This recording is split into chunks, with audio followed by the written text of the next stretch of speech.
आज़ादी की इतने लंबे समय बाद भी हम पाते हैं कि देश में एक दूसरे के नजदीक आने की जगह एक दूसरे से दूर होते जा रहे हैं। संचार माध्यमों के साधनों में क्रांतिकारी विकास से हमारे बीच स्थानीय दूरियां तो घटी, लेकिन धर्म, जात, भाषा, क्षेत्रीय स्वार्थों के कारण सामाजिक दूरियां कम होने के बजाय बढ़ती जा रही हैं। आखिर ऐसा क्यों हुआ?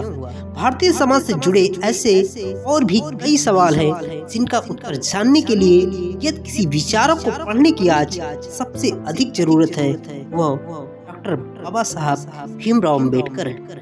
इसका अर्थ अन्य विचारकों के महत्व को कम आंकना कतई नहीं, लेकिन निरंतर बढ़ती सामाजिक व आर्थिक विषमता, भेदभाव व गरीबी अमीरी के बीच बढ़ती खाई के कारण जिस चौराहे पर हम खड़े हैं वहाँ से आगे जो दिशा दिखाई दे रही है वह अम्बेडकर के दर्शन की ओर ले जाती है।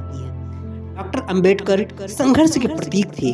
उनकी लड़ाई बाहरी लोगों से कम, अपने ही भारतीय शोषक वर्ग से अधिक थी। वे ब्रिटिश साथ स्थानीय जातीय वर्चस्व के उपनिवेश को खत्म करना ज्यादा जरूरी मानते थे। वे एक युग दृष्टा व व्यवहारिक चिंतक थे। भारतीय समाज की पुनर्संरचना संबंधी उनकी परिकल्पना स्वप्नवादी चिंतकों की तरह कल्पना पर आधारित नहीं थी। उन्होंने एक ऐसे समाज की रचना की जिसका आधार समता, सुंदरता, बंधुता था, जिसमें सभी को स्वतंत्रता हो, सभी को शिक्षा एवं रोजगार के समान अवसर हो और सभी को विचार, व्यक्त एवं विश्वास की पूरी आजादी हो। उन्होंने देश के राजनीतिक ढांचे को लोकतांत्रिक स्वरूप प्रदान किया। उनका मानना था संविधान कितना ही अच्छा हो, लेकिन इसे लागू करने वाले लोग अच्छे नहीं होंगे तो लोकतंत्र का यह मंदिर ढह जाएगा। वे राजनीतिक जीवन के बाद सामाजिक व आर्थिक जीवन से भी विषमता को मिटाना चाहते थे। डॉक्टर अंबेडकर ने राष्ट्र के सामने आई अनेक चुनौतियों एवं खतरों के प्रति आगाह किया था। उन्होंने एक राष्ट्र भाषा के सिद्धांत पर जोर दिया, क्योंकि अलग अलग भाषाओं से देश के बिखरने का खतरा था।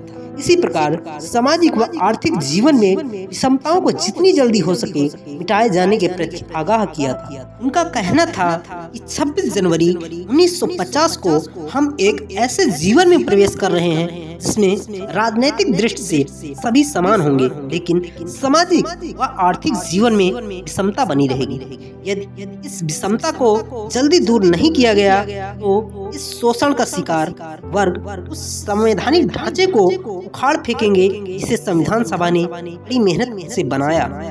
उन्होंने देश के विभाजन तथा कश्मीर समस्या पैदा होने के समय धार्मिक आधार पर जनसंख्या के पूरी तरह से स्थानांतरण किए जाने पर जोर दिया।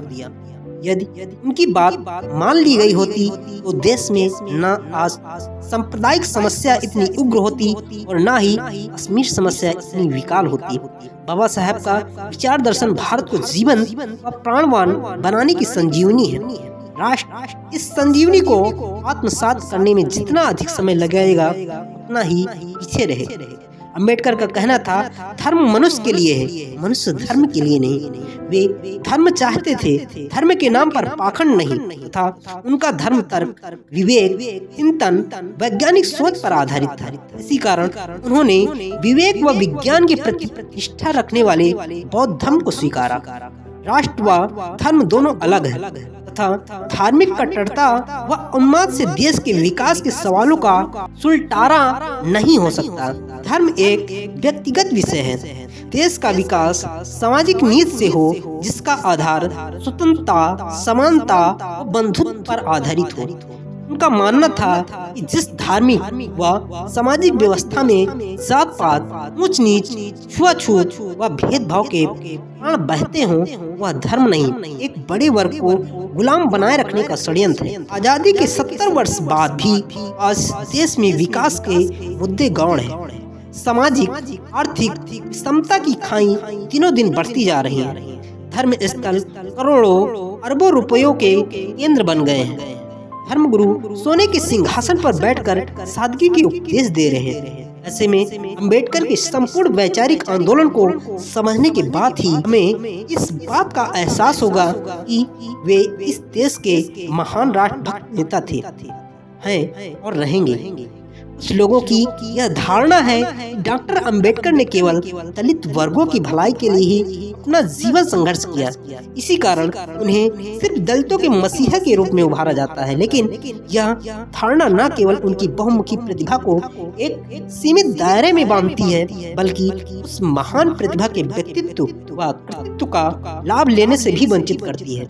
वे एक महान अर्थशास्त्री, समाजशास्त्री, कानूनविद, महिलाओं व मजदूरों के उद्धारक, समाज सुधारक, संविधान रचयिता व सच्चे राष्ट्रभक्त थे। देश की आजादी से पहले व बाद में देश में पैदा हुई विभिन्न ज्वलंत समस्याओं के समाधान में उनके अमूल्य योगदान की जानकारियां बहुत कम लोगों को है। उनकी तकनीक सूझबूझ की एक बड़ी योजना थी। नदी घाटी परियोजना देश की नदियों द्वारा हर वर्ष बाढ़ से पीड़ित तबाही की समस्या के समाधान की वह ठोस योजना थी, जिसमें दामोदर नदी पर बांध योजना, विद्युत उत्पादन, सिंचाई के पानी की व्यवस्था, जल परिवहन के प्रावधान आदि शामिल थे। बाबा साहब महिलाओं व मजदूरों के हितों के पक्की हिमायती थे।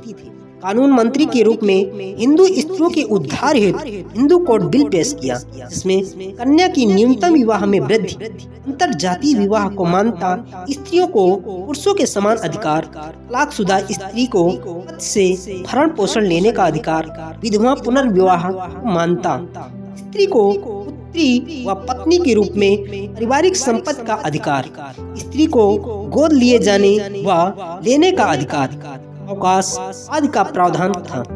इस प्रकार डॉक्टर अंबेडकर श्रमिक कानून के भी पिता माने जाते हैं। श्रमिकों के लिए न्यूनतम श्रम काल, मजदूरी, समवेतन अवकाश, पुरुष महिला को समान श्रम के लिए समान मजदूरी, सो अवकाश आदि कई मुद्दों पर उन्होंने कानून बनाकर महान कार्य किया। डॉक्टर अंबेडकर की राष्ट्र परिभाषा व्यापक थी। उनका राष्ट्र एक निश्चित कल्याण का भाव था। राष्ट्र के पीड़ित, शोषित, वंचित तथा उपेक्षित वर्ग की सेवा ही उनका राष्ट्र धर्म था। देश की आजादी का जितना महत्व था, उतना ही महत्वपूर्ण इस देश को मानसिक गुलामी से मुक्त करना था। उन्होंने एक और समाज में व्याप्त धार्मिक अंधविश्वास, कर्मकांड, पाखंड, जातिवाद व जात आधारित व्यवस्था की धज्जियां उड़ाई, तो दूसरी ओर थागत बुद्ध के प्रज्ञा, शील, दया व करुणा के मार्ग को अपनाया तथा देश को अपनी गौरवशाली संस्कृति की ओर वापस मोड़ा। अपने संघर्ष काल में विरोधियों के द्वारा निरंतर अपमान व समाज के तिरस्कार से वे विद्रोही हो गए थे, लेकिन उनके विद्रोह में गंभीरता थी। वे विद्रोही थे लेकिन विध्वंसक नहीं थे। दुख का विषय है कि कभी कभी डॉक्टर अंबेडकर के विराट व्यक्तित्व को विवादास्पद बनाने की कोशिश की जाती है। दरअसल वे जन पर आधारित वर्ण व्यवस्था के विरोधी थे, क्योंकि वे इसे देश, समाज व मानव मात्र के विकास में बाधक मानते थे। वे जानते थे कि इस देश के धर्म व सामाजिक व्यवस्था में परिवर्तन लाए बिना राजनैतिक आजादी का विशेष महत्व नहीं है। आज हमारे बीच में बाबा साहब नहीं हैं, लेकिन उनके विचारों की प्रासंगिकता दिनों दिन बढ़ती जा रही है। आज देश की हर ज्वलंत समस्या का समाधान उनके दर्शन में है। देश में आर्थिक, सामाजिक, धार्मिक, शैक्षणिक व राजनीतिक क्षेत्र में जो विकराल समस्याएं खड़ी हैं, उनके बारे में उन्होंने उस समय ही आगाह कर समाधान के रास्ते सुझा दिए थे।